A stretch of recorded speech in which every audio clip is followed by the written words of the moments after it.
Assalamualaikum warahmatullahi wabarakatuh. Bismillahirrahmanirrahim. Alhamdulillahi rabbil alamin. Wassalatu wassalamu ala ashrafil anbiya'i wal mursalin Sayyidina wa maulana Muhammadin wa ala alihi wa sahbihi ajma'in, amma ba'd. Baiklah, pada video kali ini kita akan membahas tentang instrumen evaluasi dalam bentuk tes.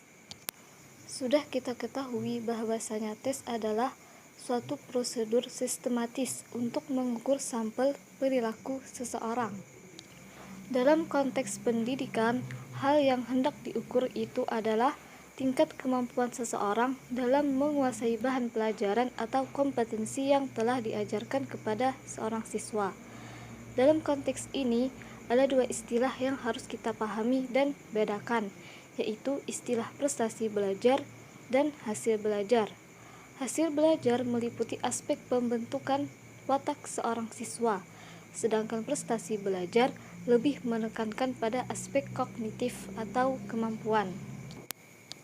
Dan sekarang kita akan membahas tentang tes esai atau subjektif dan tes objektif.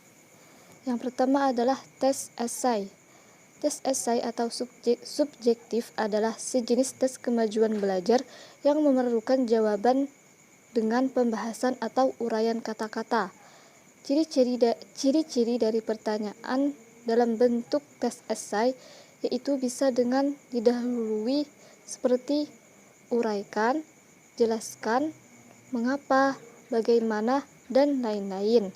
Nah, jadi dalam tes berupa esai, itu pertanyaan yang menginginkan jawaban dari siswa berupa pendapat atau pembahasan.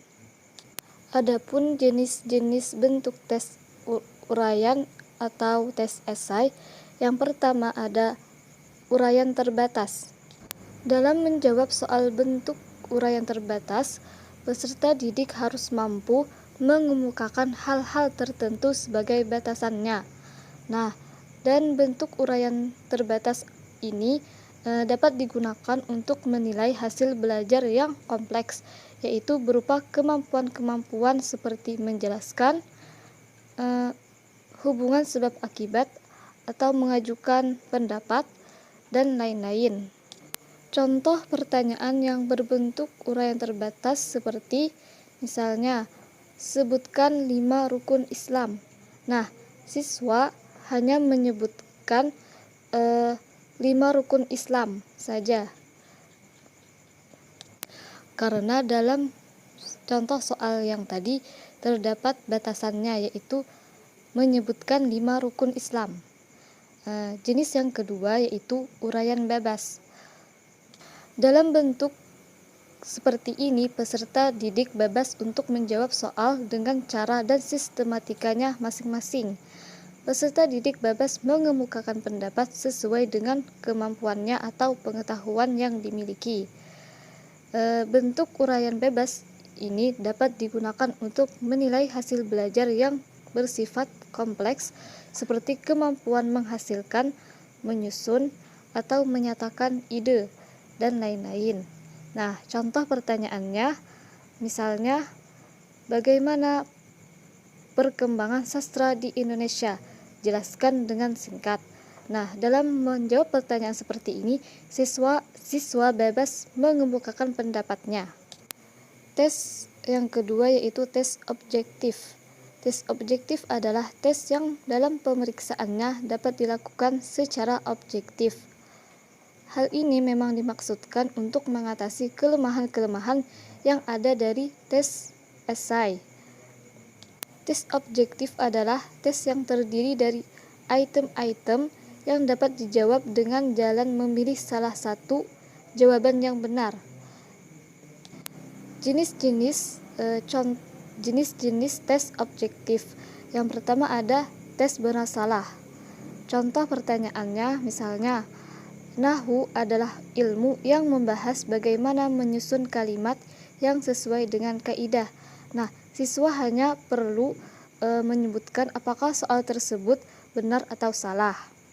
Yang kedua ada tes pilihan ganda. Nah, pasti kalian semua sudah tahu contoh soal dari pilihan ganda. Dalam menjawab soal pilihan ganda, siswa hanya memilih salah satu jawaban yang benar di antara pilihan-pilihannya. Jenis yang ketiga ada menjodohkan. Soal dalam bentuk seperti ini terdiri dari satu pertanyaan dan satu jawaban. Masing-masing pertanyaan mempunyai jawaban yang tercantum dalam jawaban tadi. Nah, siswa hanya mencocokkan antara pertanyaan dan jawabannya. Selanjutnya ada tes isian. Nah, pada soal seperti ini, siswa mengisi titik-titik yang telah disediakan dalam soal tersebut. Misalnya, dalam soal bahasa Arab, seperti yadhhabu Muhammad, ada titik-titiknya al-madrasah. Nah, siswa hanya mengisi jawaban dengan pada titik-titik yang kosong tersebut. Dan dalam penggunaan tes ini, seorang evaluator harus menyesuaikan penggunaan tes tersebut sesuai dengan apa yang hendak diukur atau apa yang hendak dievaluasi. Nah, sampai di sini saja penjelasan dari saya. Semoga bisa dipahami dan bermanfaat. Akhir kata, mohon maaf apabila terdapat banyak kesalahan. Wassalamualaikum warahmatullahi wabarakatuh.